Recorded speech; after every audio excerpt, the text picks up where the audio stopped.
Classico sur Radio J. Bonjour Mickaël Marciano. Bonjour, salut tout le monde. Merci d'être avec nous. C'est un plaisir de vous recevoir dans Classico. Vous êtes l'animateur de l'émission Les Réservistes. Un point de vue un peu général déjà pour démarrer cet échange. Comment vous avez trouvé, comment vous jugez la performance du Paris Saint-Germain et à votre avis, qu'est-ce qui a le plus manqué hier à cette équipe pour se qualifier en quart de finale?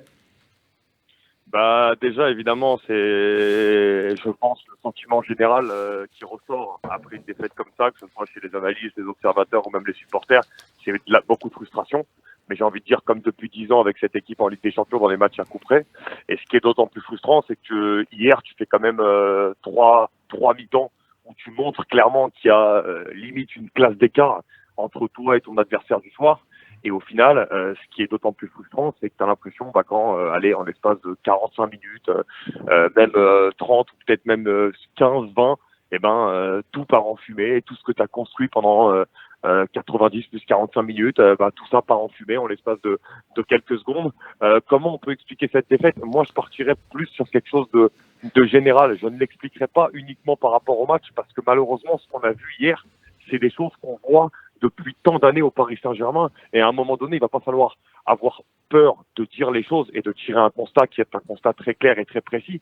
C'est que le Paris Saint-Germain n'est pas géré comme un club qu'il prétend être. C'est-à-dire que le PSG aujourd'hui prétend être un club de foot énorme, qu'on a envie de comparer au plus grand club. Ce club-là veut être veut régner sur le football mondial, veut être limite une dynastie excusez-moi, j'en perds mes mots, de ce sport. Et le problème, c'est qu'il est géré comme tout sauf un club de foot. C'est-à-dire qu'un club de foot, quand vous regardez des institutions comme le Bayern, comme la Juventus, comme le Real Madrid, parce que hier, ce qu'on a vu en face, on a vu clairement hier la différence entre un club qui joue pour l'éthique, qui joue pour le maillot, qui joue pour un grand club et qui respecte ce club, ce maillot, sa nation, ses supporters. Mickaël, qui n'a pas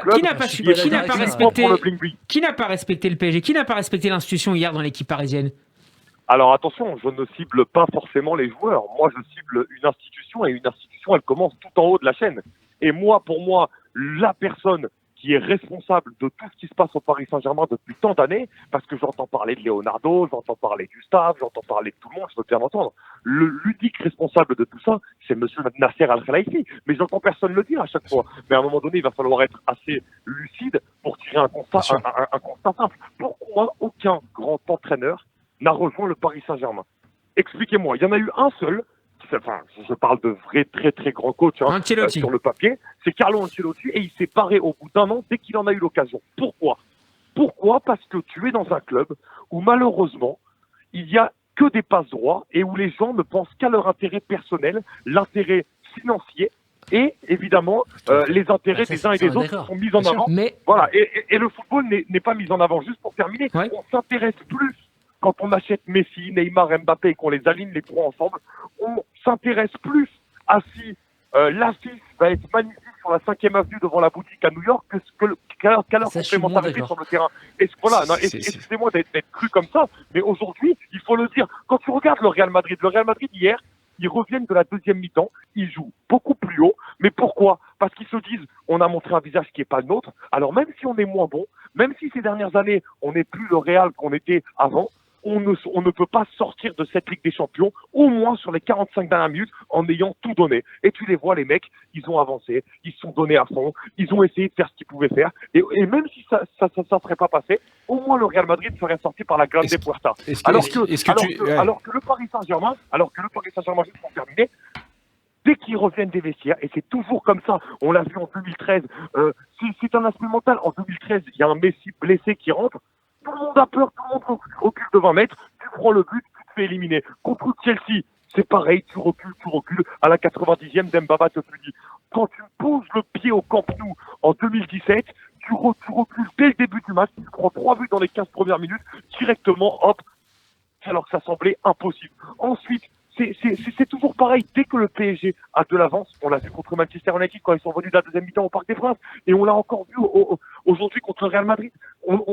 On ne peut pas expliquer comment hier, à la 45e, quand cette équipe revient des vestiaires, elle n'arrive plus à ressortir un ballon et elle joue complètement recroquevillés derrière, tous avec des milieux quasiment qui collent les défenseurs à terre. Benjamin et Alexis, sur ce que vient de dire Mickaël Marciano, à la fois sur la responsabilité de Nasser, même si peut-être qu'il faudrait remonter encore plus haut au niveau de l'Ignard du Qatar, qui évidemment est à l'origine notamment des grands transferts, notamment celui de Messi. Et puis sur la question de la deuxième mi-temps, est-ce que finalement on n'est pas en train aussi de réécrire un peu l'histoire a posteriori, parce que il y a une erreur aussi qui a changé le match très clairement. Dans quel sens tu veux réécrire l'histoire? Parce que le début de la seconde mi-temps, on joue bien. Et c'est exactement ce qu'a dit Mickaël. Pendant 60 minutes, il y a 2 classes d'écart entre le PSG et le Real Madrid. Il n'y a pas de débat là-dessus. T'as vu le niveau technique un peu, ou en tout cas moins motivé après la pause. Non, moi je crois absolument pas. Je crois qu'il y a un seul déclic dans ce match. Un seul.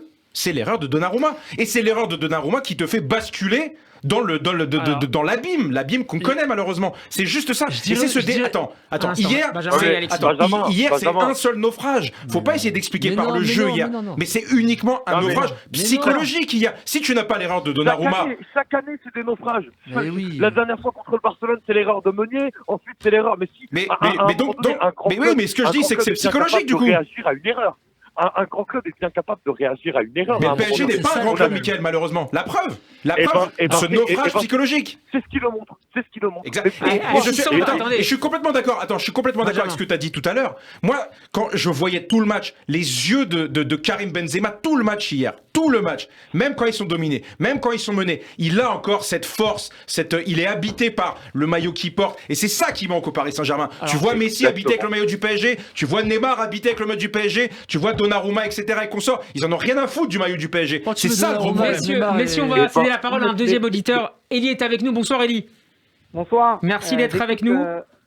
J'écoute attentivement ce que vous avez dit, et en fait c'est ce que vient de dire l'auditeur précédent, ou la personne sur Karim Benzema. En fait, c'est exactement tout ce qui résume la différence entre le PSG et le Real, et c'est là en fait c'est le point le plus important. C'est les yeux de Karim Benzema, mais c'est pas le maillot qu'il porte, c'est juste parce que le mec c'est un leader. Et en fait, c'est ce qui manque au PSG, c'est juste un leader. Elie, excuse-moi, Elie, pardon, je t'apostrophe tout de suite. Là où, pour moi, c'est la limite du... Attends, excuse-moi, pardon. C'est la limite du projet qatari, c'est quoi? C'est que là, l'émir, il va s'énerver, il va dire quoi? On va recruter Benzema? Et tu crois que Benzema, il aura ces yeux-là s'il vient au Paris Saint-Germain? Non, malheureusement, chaque personne qui vient, il est contaminé. Qu'est-ce que tu veux que je te dise? Elie. Non, c'est pas une question de contaminer ou pas contaminer. C'est là où tu te trompes, c'est que le mec, c'est un leader naturel, il l'a montré en équipe de France, et il le montre il a appris à être leader. Je vous invite à regarder les films de RMC, et vous allez voir, à chaque fois, il harangue ses partenaires, il les replace, il leur dit, allez-y les gars, c'est pas grave. Vous me parlez d'Mbappé tout à l'heure, au tout début il y a peut-être 10 minutes, vous avez parlé d'Mbappé. Ouais. Mbappé, c'est pas un leader, il va aller au Real Madrid, il va marquer des buts, mais c'est pas un leader, il fera rien. Vous verrez, il fera rien. Et même en équipe de France, à chaque fois que le match il part entre guillemets en cacahuète, il y a plus personne. Il y a un truc qu'on oublie aussi sur une seconde. En fait, le souci, c'est que c'est ultra mental. La seule explication au match d'hier, et il y en a un qui a dit que ça remonte depuis Chelsea, c'est que Marquinhos et Verratti sont sur le terrain depuis Chelsea, et c'est toujours pareil. À chaque fois qu'il y a un grain de sable, hier c'est un demi-grain de sable, c'est une erreur d'un gardien, c'est un demi-grain de sable. Il y a faute de Benzema. Il n'y a plus personne. On pensait que c'était Thiago Silva, mais en fait, c'est pas Thiago Silva. Exactement, bravo. Il se marre bien, Thiago Silva à Chelsea. Je te jure, il rigole bien, Thiago Silva. Mickaël Marciano, est-ce qu'il y a un problème? C'est l'équipe. Terminez. C'est l'équipe, c'est-à-dire que c'est juste mental, et il n'y a pas de leader dans cette équipe. On pensait que Marquinhos allait être un leader, mais hier, on pensait qu'il s'est énervé dans le vestiaire, Marquinhos, quand il est rentré. Ah non, il est parti faire une interview chez Canal pour dire, les gars, désolé. Mickaël Marciano, est-ce qu'il y a un problème toujours un problème récurrent de leadership au sein du groupe parisien, indépendamment du problème de direction? Non, mais à chaque fois, on nous a dit ça, et on nous a ramené Ramos parce qu'il fallait du leadership, et on nous a ramené Messi parce qu'il fallait du leadership, et on nous ramène des joueurs, à chaque fois, on nous avait ramené Buffon pour ça. Ouais, mais est-ce que, Mickaël, je te relance, est-ce qu'on peut avoir un leadership sur ses coéquipiers quand on ne joue pas ou qu'on joue mal, qu'on n'est plus au sommet de sa gloire? Déjà, on a un leadership quand on est dans un club où il y a de la discipline. C'est juste sur ça que je veux revenir. Parce que malheureusement, quand tu es dans un club où chacun fait un peu ce qu'il veut, où tu as des joueurs qui ont tous les passes droits, qui dès qu'ils vont faire une bêtise un petit peu ou qui vont pas respecter quelque chose du club, ils ne vont rien obtenir en retour, ils ne vont pas avoir de sanctions, on leur laisse faire tout ce qu'ils veulent. Quand vous regardez les très grands clubs, il y a un cadre dans les grands clubs, et j'insiste là-dessus, il y a un cadre. Moi je sais très bien, et vous le savez vous aussi pertinemment, le PSG a déjà essayé de faire Zidane, le PSG a déjà essayé de faire Guardiola, a déjà essayé de faire Klopp. Pourquoi ces mecs ne viennent pas? Ces mecs ne viennent pas parce qu'ils n'acceptent pas de bosser dans les conditions de ce club-là, avec tous les passes droits qui sont accordés aux stars. Et pourquoi? Tout simplement, Romain Molina avait sorti une vidéo la dernière fois où il l'avait très très bien expliqué, mais à un moment donné, comment c'est possible quand par exemple un entraîneur arrive dans un club, qu'il a envie par exemple d'imposer quelque chose, et que tu as son directeur de la publicité, son directeur du travail, son directeur sportif, son président, qui vont tous mêler le nez dans ces affaires? Comment tu veux bien travailler quand tu vas ensuite essayer de sanctionner un joueur et que le joueur il n'est pas d'accord avec ta sanction, il va se plaindre au président et le président lui donne raison? Comment tu veux bien travailler comme ça? Et ça fait des années qu'on le dit, mais ça fait des années que ça ne change pas. Alors t'auras beau ressusciter Maradona, ressusciter footballistiquement Pelé, ramener qui tu veux, tous les meilleurs joueurs, faire la plus belle équipe all-time, s'il n'y a pas de discipline, que les joueurs ne posent pas à l'entraînement, que les joueurs, parce que même quand les joueurs ils viennent au PSG, bah ils ont tellement toute leur carrière été professionnels qu'ils se laissent un petit peu aller. Mais c'est normal, il n'y a pas de cadre. Si les mecs tu les encadres pas, peu importe qui tu es, peu importe qu'est-ce que tu représentes, le foot c'est un éternel recommencement. Il faut toujours se remettre en question, il faut toujours bosser et il faut créer une symbiose au sein du collectif. Si les joueurs, parce que hier tu vois bien, et d'ailleurs personne n'en a parlé, mais en deuxième mi-temps, parce que moi je veux bien qu'on me dise c'est l'erreur de Donnarumma, je suis aussi d'accord avec ça que c'est le déclencheur, mais avant l'erreur de Donnarumma, à part l'action d'Mbappé, le PSG ne ressort pas un ballon en deuxième mi-temps et le PSG recule de 40 mètres. Et comment on peut l'expliquer? Il y a aussi eu une énorme baisse physique. Exactement. Il y a aussi une énorme baisse physique. Mais comment tu expliques la baisse physique? La baisse physique, c'est parce que les mecs ne sont pas prêts. C'est tout. Parce qu'à chaque fois, quand ils jouent des matchs de Ligue 1, ils en ont rien à foutre. Alors justement, c'est intéressant ce que tu dis, Mickaël Marcello, parce que la semaine dernière, on en parlait notamment avec Grégory Schinner. On disait, bon, certes, Paris a perdu contre Nantes, certes, que parfois il leur arrive de ne pas réaliser de grandes performances, notamment contre Nice, mais la Ligue des Champions, c'est différent. Ils vont élever le niveau, ils l'ont montré déjà à l'aller. Et finalement, on se rend compte que peut-être que cette accumulation de matchs ratés, de matchs gagnés à la dernière minute, finalement, ça a un impact dans les moments les plus décisifs en Ligue des Champions. Le Real Madrid, quand tu es un club, tu dois jouer de manière régulière. Tu ne joues pas un match juste parce que c'est une grosse équipe. Ça veut dire que c'est ne pas respecter le football et c'est ne pas respecter le club dans lequel tu es. Le Bayern Munich qui à chaque fois a 20-30 points d'avance en championnat, quand ils sont déjà champions, ils jouent les matchs de la même manière parce qu'ils respectent leur club et leurs supporters qui se déplacent. C'est tout, parce que c'est une institution et parce qu'ils savent que même pour être prêts contre les gros qui vont jouer en Ligue des Champions, il faut toujours tout donner, même contre les petits en Bundesliga. C'est comme ça, c'est le football. Il faut être motivé, tu joues tous les 3 jours, il faut que tu gardes cette discipline au PSG. Ça n'existe pas. Et tant que ça n'existera pas, pour ramener tous les meilleurs joueurs du foot, ça ne changera rien. Moi, je le cible et je le dis. Regardez par exemple à Chelsea. Est-ce que vous voyez Roman Abramovich parler tout le temps? Est-ce que vous le voyez parler? Est-ce que vous le voyez dans les conférences de presse? Bon, on parle pas en ce moment où évidemment il va mettre le club en vente avec tous les problèmes extrasportifs. Mais quand Roman Abramovich avec Chelsea, le président qui... Mais Mickaël,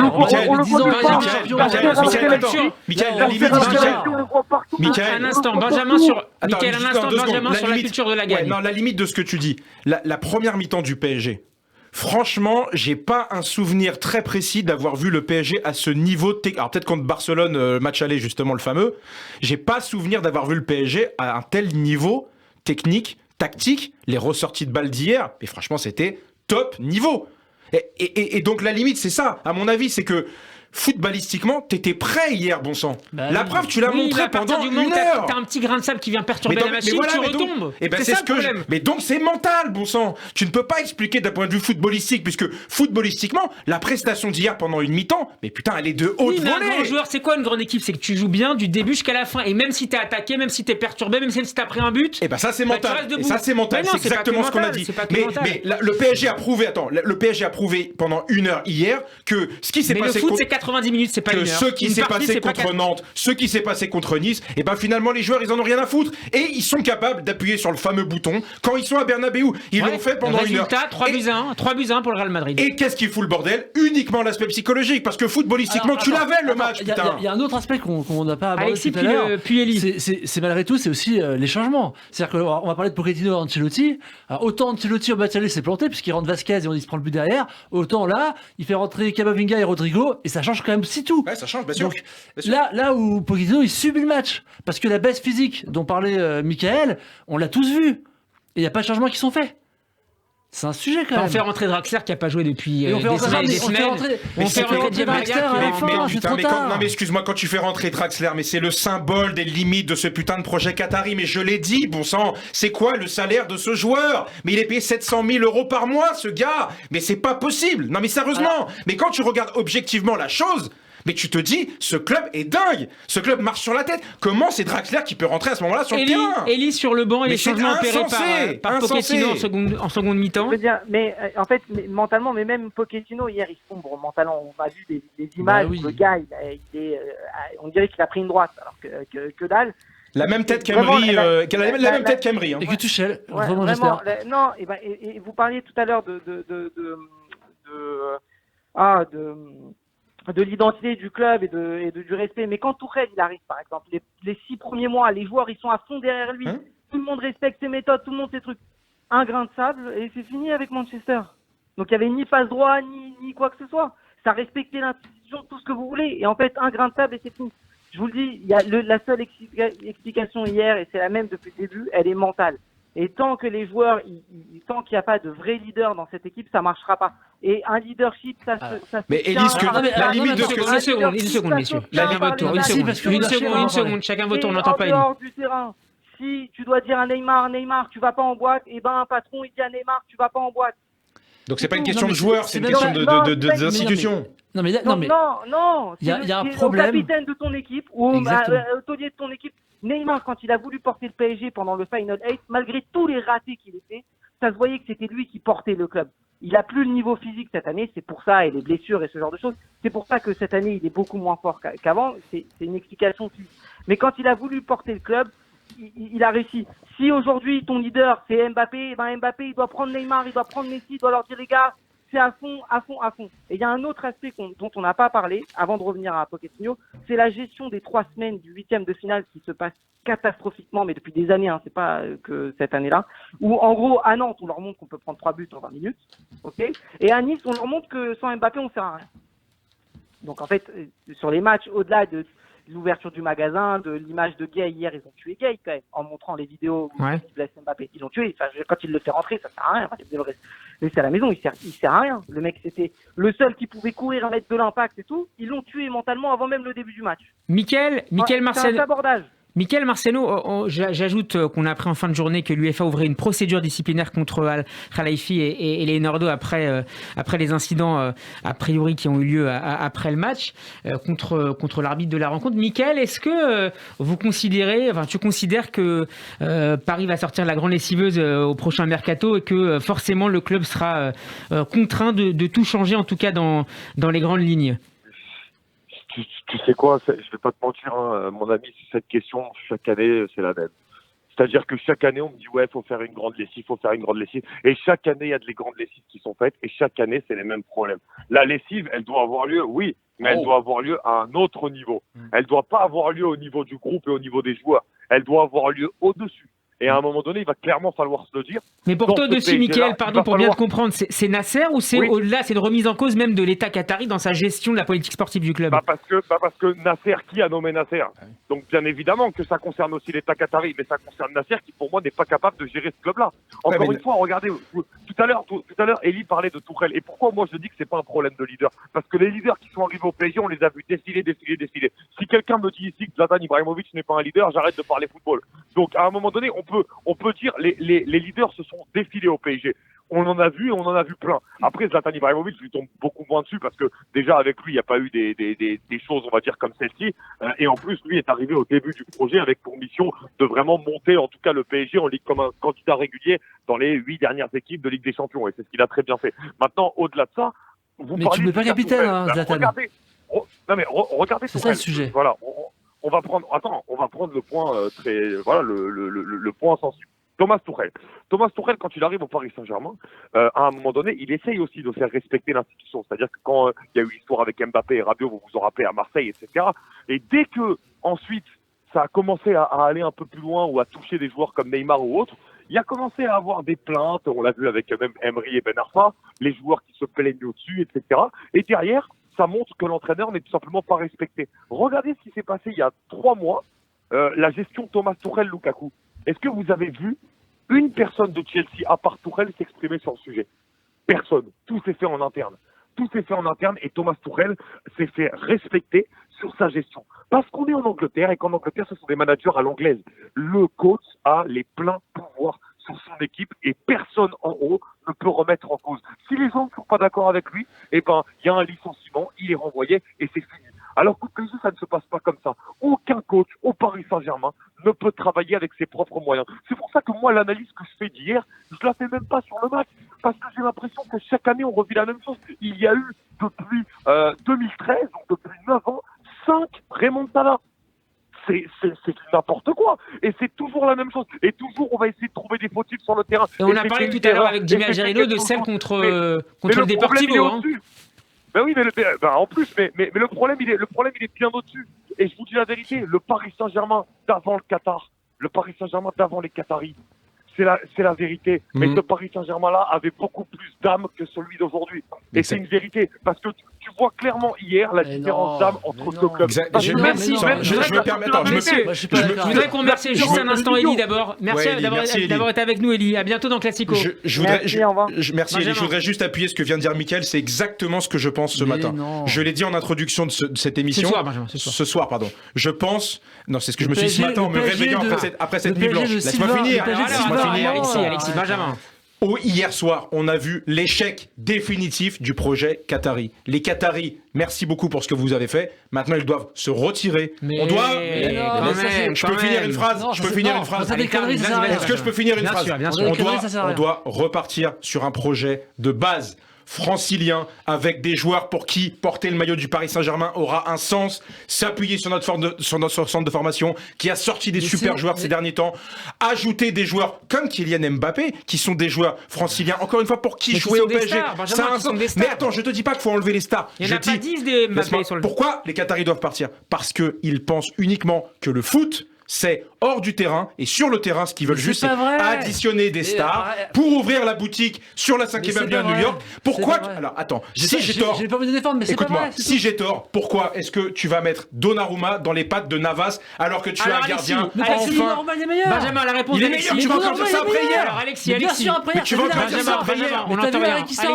Alexis sur Donnarumma. Et puis, un dernier mot ensuite de Mickaël. Moi, j'adore, on peut parler de Donnarumma. Donnarumma, il y a une petite erreur. Mais d'ailleurs, s'il n'y a pas la faute, il y a une erreur. Mais derrière, en première mi-temps, il sort un arrêt de malade sur Benzema. Hier, c'est l'élément déclencheur de la défaite, c'est tout. C'est par ça qu'il faut commencer. Justement, je suis pas d'accord avec toi. Parce que un grain de sable comme ça devrait pas jouer. Mais c'est le cas. Mais c'est pas le cas. Et bah s'il y a pas. C'est le cas parce qu'il y a un problème mental des autres joueurs. Alex, là où tu es de mauvaise foi. Attends, là où tu es de mauvaise foi. En finale de Coupe du Monde, quand Lloris fait la même erreur et que tu mènes au score, est-ce que l'équipe de France elle s'écroule derrière? Là, tu es le PSG. Et justement, à ma question. En équipe de France, quand Lloris fait la même erreur, est-ce qu'en finale de Coupe du Monde, il y a combien à ce moment-là? Il y a combien à ce moment-là? Il y a combien au moment de l'erreur de Lloris? Il y a 3 buts d'avance déjà. Et là, il y a combien? Il y a 2 buts d'avance. Il y a 2 buts d'avance là. Attends, laisse-moi parler. Tu ramènes. Messieurs, laisse-moi parler. Tu ramènes dans quelques secondes et on cède la parole à Mickaël. Tu ramènes Donnarumma justement pour passer le fameux palier que visiblement Navas ne t'a pas permis de passer, puisque sinon tu l'aurais laissé. Tu ramènes Donnarumma parce que Navas il a 35 ans et que il est lui. Attendez les gars, pardon, juste non mais attends, je vais quitter ce plateau. Vous continuez aujourd'hui à dire, vous continuez à défendre Donnarumma. Mais il a fait ça, mais ça vient pas le plus mauvais gardien de l'histoire du PSG. Mais j'ai jamais dit ça. Mais hier c'est bien lui qui est le déclencheur de la suite. Bon sang. Commencez par ça déjà. On le sort du terrain. On met Navas. Hier tu aurais dû laisser Navas. C'est lui manquer de respect. Mickaël Marcelin, un dernier mot. Je finis une dernière phrase. Dans une équipe comme le PSG, tu veux pas reposer sur un gardien de 22 ans la responsabilité de tout un truc. Je suis pas du tout d'accord avec ça. Mickaël Marcelin sur le choix des gardiens, un dernier mot. Non. Bah les gars, oui, non, je pense tout simplement pareil que c'est un peu un faux débat. En fait, je pense que vous êtes tous d'accord. On est tous d'accord pour dire que Donnarumma est peut-être le futur prochain meilleur gardien du monde de ces prochaines années. Il l'a montré. Après, on sait très bien, et on connaît Donnarumma, on l'a vu au Milan AC, on sait très bien qu'il a un point faible, c'est son jeu au pied. Et on l'avait déjà vu au Milan AC, il a donné 3-4 buts déjà comme ça. Bon, c'est vrai qu'il prend beaucoup de risques. On l'a déjà vu dans le match, et plutôt dans le match hier, on le voit. Juste pour terminer, messieurs. Non, mais juste pour terminer. Quand tu vois évidemment que tu as une opportunité de signer un gardien comme ça, 0€. L'opportunité, c'est normal que tu la prennes. Mais en ce moment, tu as un gardien au PSG à qui tu dois notamment toute ta campagne européenne de la saison dernière. Et ton élimination contre City. Et que Tu ne peux pas enlever. Mais bien sûr Voilà, que non, oui. Laissez Mickaël terminer. Il nous reste une minute. Juste pour terminer. Et évidemment qu'un joueur comme Keylor Navas, tu le plombes clairement quand tu ramènes un joueur comme Donnarumma, ou du moins tu te crées des problèmes. Qu'est-ce qui t'empêche? Le mec a 22 ans, il a signé un contrat de 6 ans. Qu'est-ce qui t'empêche de l'acheter et de le prêter 1 ou 2 ans dans la foulée au Milan AC, le temps que Navas termine son travail? Rien ne t'empêche de faire ça. Rien. Et finalement, et ça a été vu avec plein d'autres transferts, tu es capable de le faire. Encore une fois, c'est pour ça que je suis désolé, mais moi, l'analyse du match, et je suis désolé d'insister à chaque fois, je ne la fais pas sur le terrain parce que cette analyse, elle doit aller plus haut.